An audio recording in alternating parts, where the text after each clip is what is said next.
If you are listening to me right now, you are an anarchist. And I don't mean because you've chosen to listen to me. I mean because you are a living, breathing human being who has clearly demonstrated free will. That's right. Believe it or not, you own yourself and should never let anyone else tell you otherwise. And any attempt to deny this fundamental fact of human existence is an attempt to deny your very free will.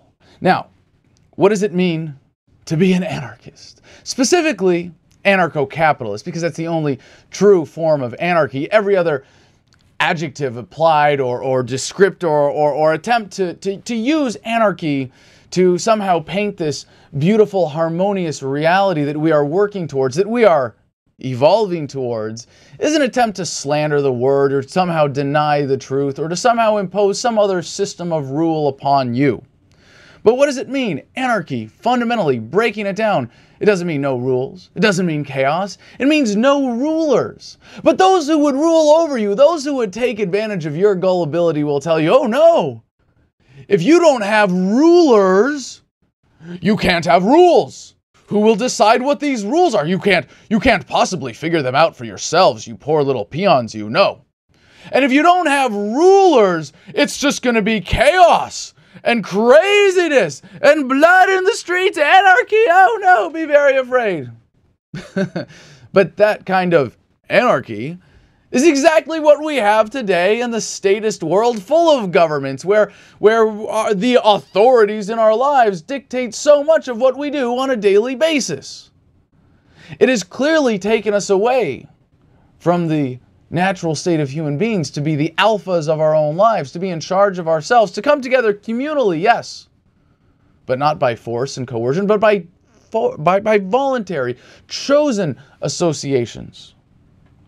So what do we have today in the world around us? We live in a world not of anarchy, not of this beautiful harmony of respect for each other's rights as human beings, for your very free will. But we live in this grand delusion, the great lie of our time, that is, you need someone to be in charge of you as a human being. That somehow, without an authority imposing its will on you by force, well, there might just be some negative consequences. Be afraid, be very afraid. So how is it that by virtue of watching this video, you're an anarchist? Even if you deny it, how is it possible? How can it be that I can take just the simple fact that you are watching this video and apparently still listening to me as proof that you're an anarchist?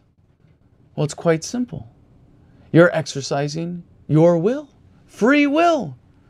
Any attempt to justify a coercive state or to deny this fundamental fact that you are, you crazy little anarchist, you, in charge of your own life, is a denial of the fact that you own yourself, is an attempt to deny free will itself. Now, should you choose to have a leader, because it's built into our DNA, it really is, now demonstrated, to look up to others. Celebrity culture didn't happen by accident. It's not just some modern fluke of technology in the media, although that certainly defines its form and scale in today's world. No, we're programmed to look up to others. The question is, do we submit? Will we allow others to make choices for us?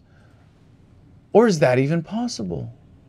Because in the world that I am envisioning, that we are working towards, that I believe, that I see right before me from all of the clear evidence of human progress up to this point, a voluntary society, the destiny of humanity.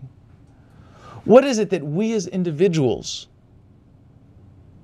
have to recognize in order to achieve this reality? That when you choose a leader,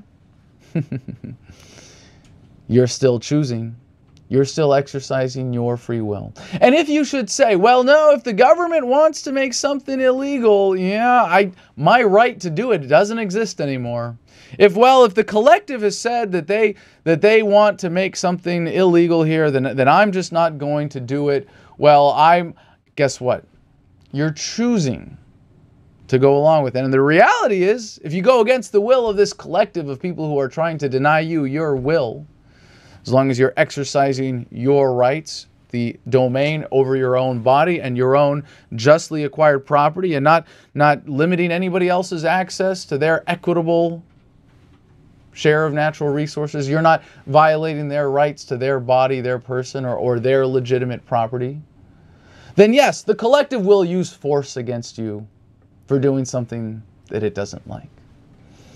But in that instance as well, the collective is justifying anarchy. They are proving by the very exercise of free will in any moment, with every breath you take as a human being, you are proving beyond a shadow of a doubt that you are an anarchist, that it is impossible for someone else to make a decision for you.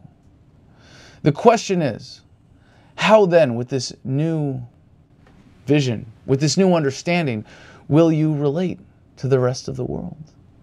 How will you embrace your own free will? How will you assert your own self-ownership? Will you believe that you are a free, beautiful, independent human being who owns yourself?